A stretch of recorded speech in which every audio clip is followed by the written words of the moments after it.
Welcome, gentle people of the internet, for the moment you've all been waiting for, unless you thrive on negativity, in which case check out my worst books of 2020. Can I do this? I don't know how to YouTube. Maybe it's just in the description. I know that's down there. Professional. I am here today to discuss the 10 best books that I read in 2020. This was a struggle. I'm very confident in my top 8. The rankings maybe not so much, but the last 2 in this, I have struggled a lot to pick. What did I even pick? Yeah, okay, those are pretty good. There were a lot of really good books that I read this year, but coming up with only 10, I feel like forces you to really think about it. And the fact that I had so many that could have gotten on this list, I am very thankful and excited about. That being said, number 10. Oh, also, if you watched my worst books, you'll know that we had a little counting mishap, but that's all resolved here. It's 10 books only. 1, 2, 3, 4, 5, 6, 7, 8, 9, 10. I passed kindergarten. That being said, number 10 is a cop-out because I picked all of the anti-racism literature that I read this year. Specifically, my favorite was Hood Feminism by Mikki, Kendall. But there were so many other good ones that I could have put here, and I feel like they all kind of fed into each other, and I learned a lot that it's hard for me to separate them in my mind. Hood Feminism is definitely very different because it takes a very feminist angle and it takes a very practical angle. It does a really good job of breaking down all of the different aspects that it's talking about and being very in the moment. One of my other favorites was How to Be an Anti-Racist, but I feel like that one went a lot more into history and politics, whereas this one talked a lot specifically to white feminism, which as a white lady, I am well aware of. And so I think it hit different and more personally than the other ones, but there was a ton of great stuff that I read this year. All of it's on my Goodreads. Go check them out. Number 9 is kind of also a cop-out because I said I wasn't going to talk about this book anymore, but it turns out it was good enough to make number 9. You Deserve Each Other by Sarah Hogle. This is a romance about an engaged couple who both want out of the relationship, but they know that if they're the one to break up with the other one, that they will face like disgrace and be disowned by their families and communities. So they're like playing chicken with each other. It's really good. I just love the way that these characters interacted. This, out of all of the books that I read, is just a rom-com screenplay in novel form. Like, there were so many scenes that I can picture so clearly in my mind that I need someone to make this into a movie. Like, please, I am begging you. I won't do any of the financing or any of the actual work, but like, please though. I believe that this is Sarah Hogle's debut, and I am very excited for whatever she comes up with next, because if there's one thing that gets me in a romance, it's the bants. And the banter in this is incredible. It's so funny and so heartwarming, and like for the last third, I was just crying. Even when it was funny, I don't know. This one, as the kids say, hit different. Number 8 on this list is actually another nonfiction. It is She Said by Jodi Kantor and Megan Twohey. This is a book about the Weinstein investigation. I believe Kantor and Twohey were the original like publishers of the article that outed him, and they go through their investigation and interview process and the history of the Weinstein Company and Hollywood in general. They go through the publishing of the original article and then the fallout from it, especially with all of the other women coming forward. And it's so interesting. It's worse than you think. Like, I know we all know it's bad, but like having it written this way and it's so well written, really made such an emotional impact. The book also discusses some of the Brett Kavanaugh case at the end, and while that was really interesting too, the Weinstein part of this is the part that like really sticks with me. It's a rough time. It's not a fun book, but like it was so well told and so interesting. And I also really love books that explore publishing, I guess. Books like I'll Be Gone in the Dark by Michelle McNamara. Part of what I really loved about that book was exploring how the book was actually developed as well.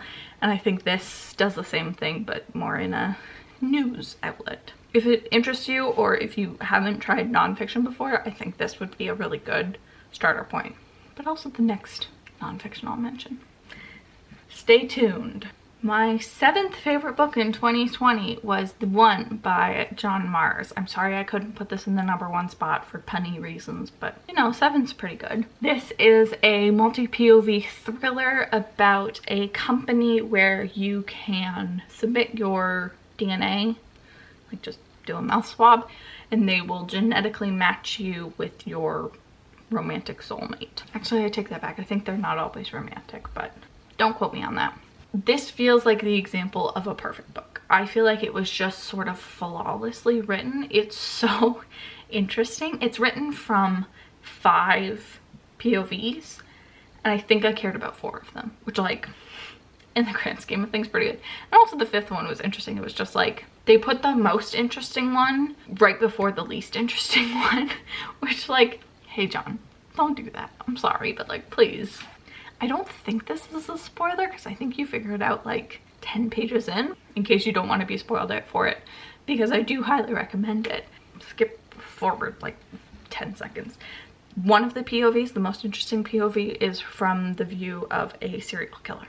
So like, you could have made the whole book that and had a home run, but like the fact that you can weave it in with all of these other characters who also have their own weird backstories and mysteries and secrets and motivations, it all worked so well. I was so happy. The one thing that I won't say I was disappointed by, because I get that like that wasn't the point. If he wanted to do that, he would have done that, was the 5 POVs stay pretty separate throughout the whole book. There's a little bit of overlap. It's pretty negligible. I would have loved to see them overlap a little bit more, but I totally understand why you wouldn't. So in a way, this almost reads like 5 short stories that were just kind of spliced together, which is a really interesting idea for a novel. I don't know, I just thought it was great, and I'm so excited to read. I know he has a book, The Passengers. Super excited to read that one. In the #6 spot, we've actually got the book that you are currently balanced on, so I'm gonna have to find something to replace it. Flawless, like you never even moved.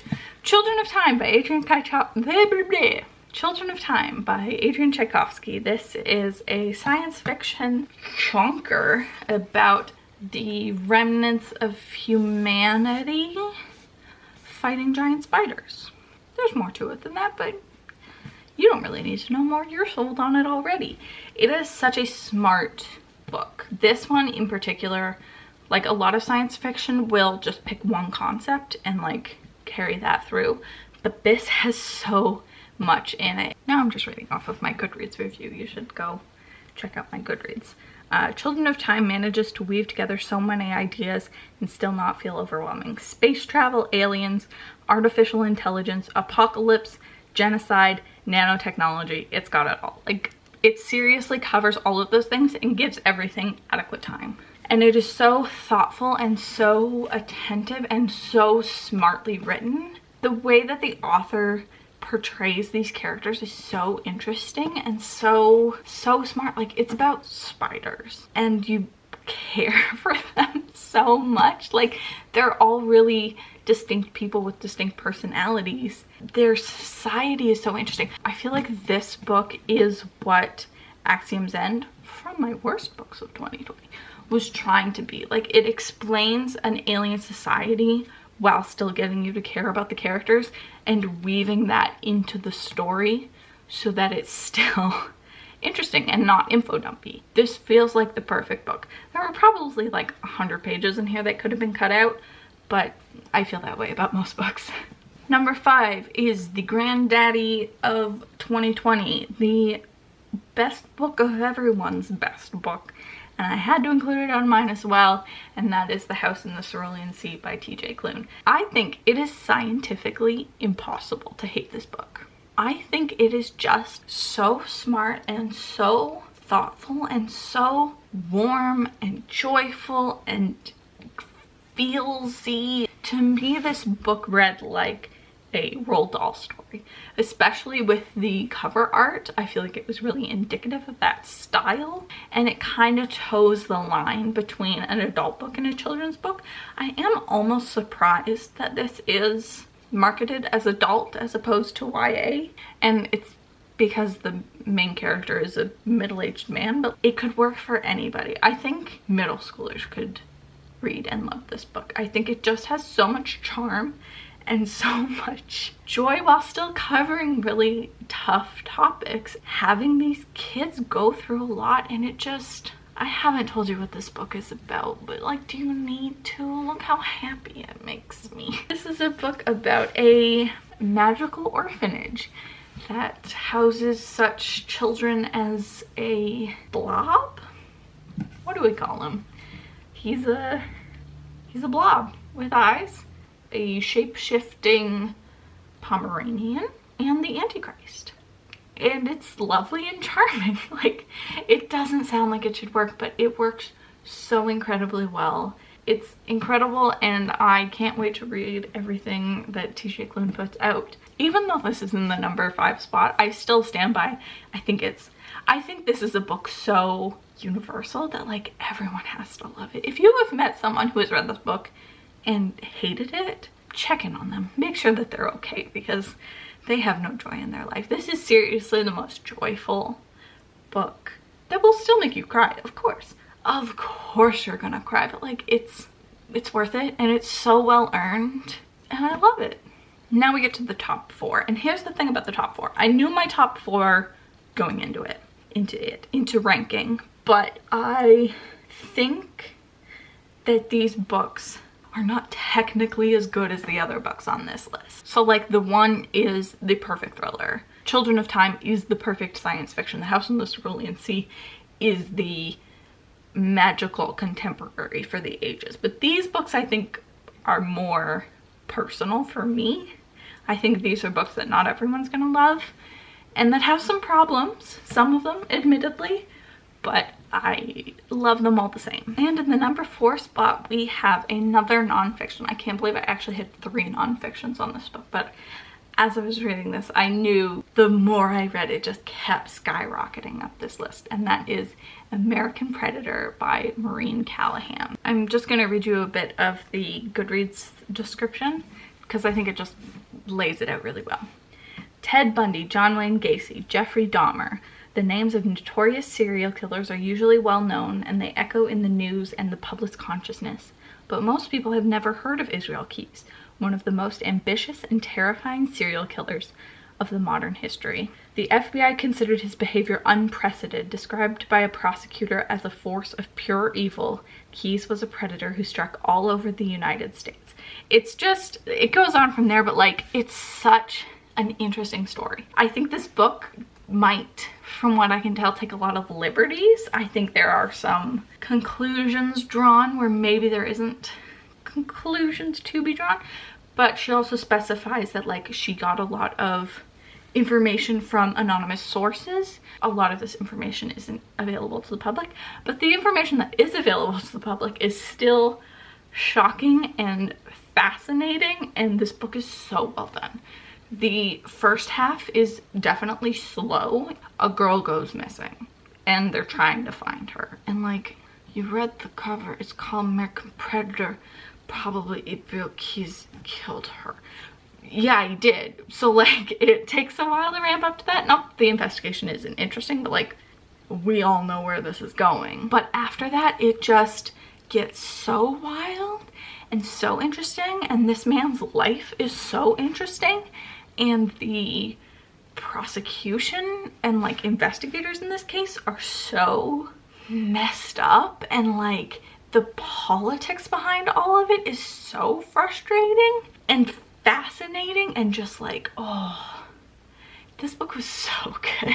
Like, it's nonfiction that reads, it doesn't read like fiction, but it reads like an episode of My Favorite Murder. Do yourself a favor if you love true crime and check this one out, because it is so fascinating and so well done, and it's in the number 4 spot, a nonfiction. And it's one of my favorite things where once you do it, you can go down an internet rabbit hole on it, which is so fun. Can't do that with a novel. And like, I think they're still learning new things about the case.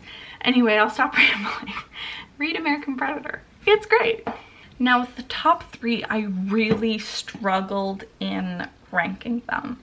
I had a ranking last night, and today I changed the whole thing. So I'm not gonna think about it too hard, but these 3 are all pretty much interchangeable. But in the number 3 spot, I have Anna K by Jenny Lee. This is a YA Korean American retelling of Anna Karenina, and it's perfect. This is so much fun to read. It's about something I learned this year is I love reading about deplorable people. And everyone in this book is deplorable. They're all sleeping around, they're all doing drugs, they're all lying, but it's so much fun. It's so fun to read about them and to see where they're gonna go. It's called Anna K, but it's basically an ensemble cast. Like, everyone gets the same amount of page time and care put into their characters. After reading this, I went back and tried to watch one of the versions of Anna Karenina and basically read the whole Wikipedia page, and this fixes so much about Anna Karenina. Like, it gives her relationship with, can't remember his name, but I know that there is a cast list in it. Vronsky, that's his name. It gives their relationship so much more interest.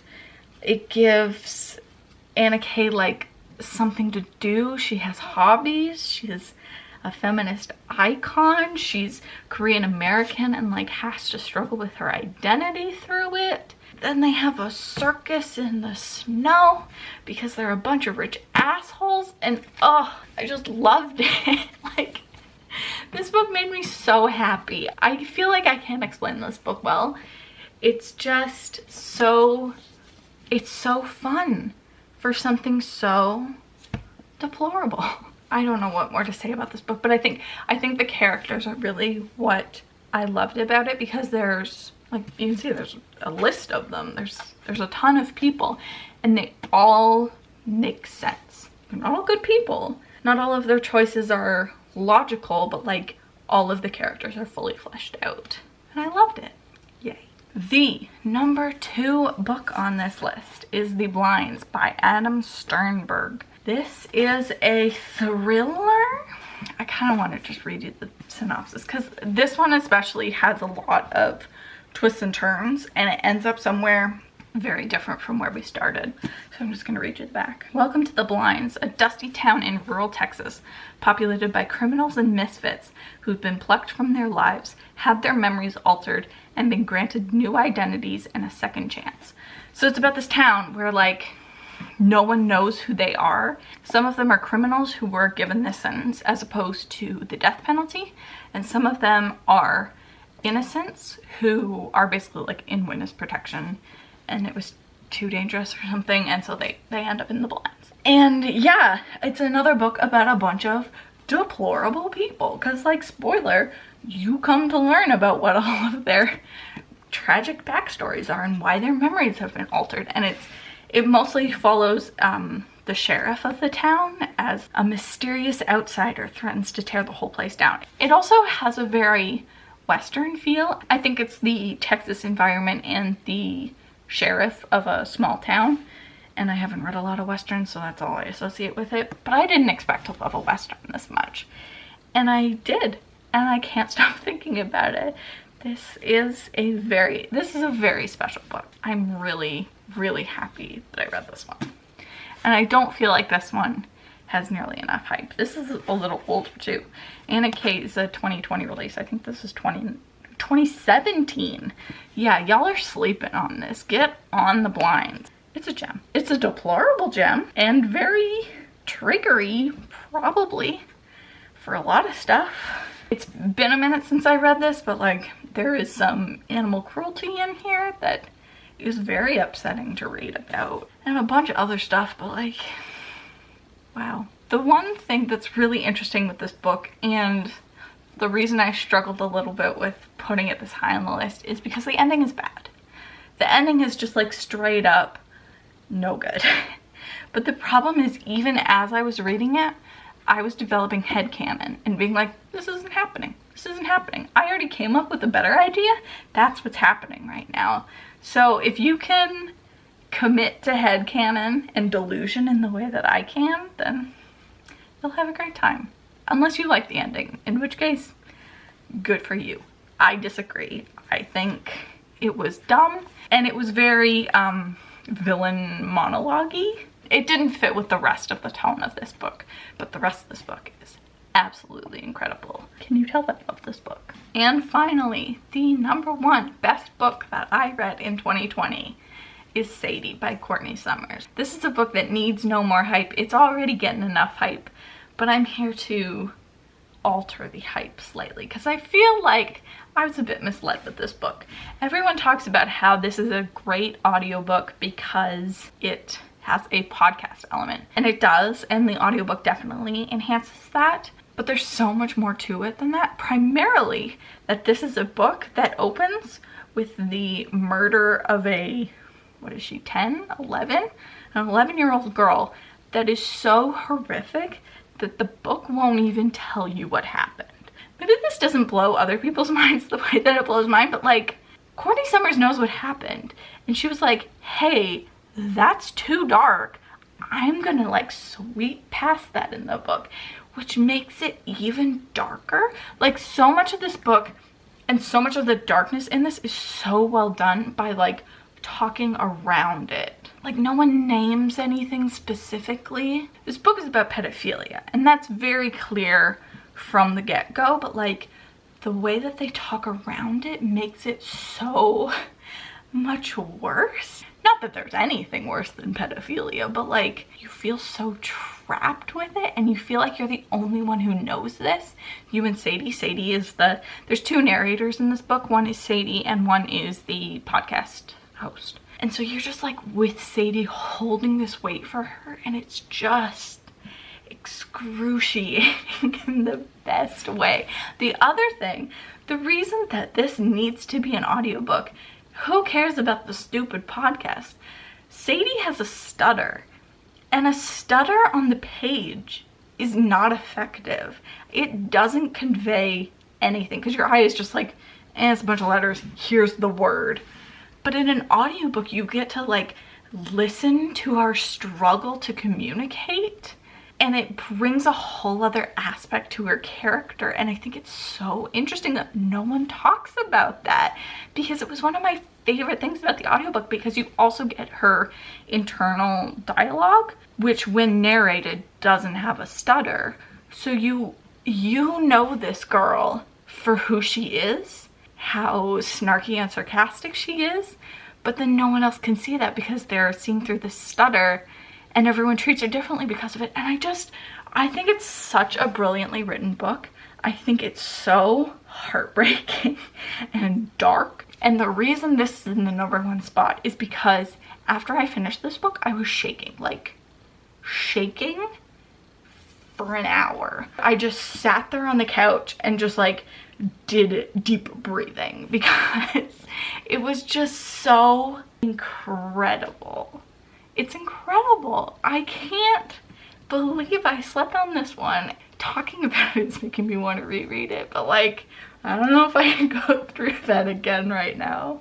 If you can handle Sadie, and of course like trigger warnings for so many things, but like if it's something that interests you and you think you can handle, it is so incredible. I cannot recommend it enough, and it is my favorite book of 2020, which is wild to say. Anyway, that's it.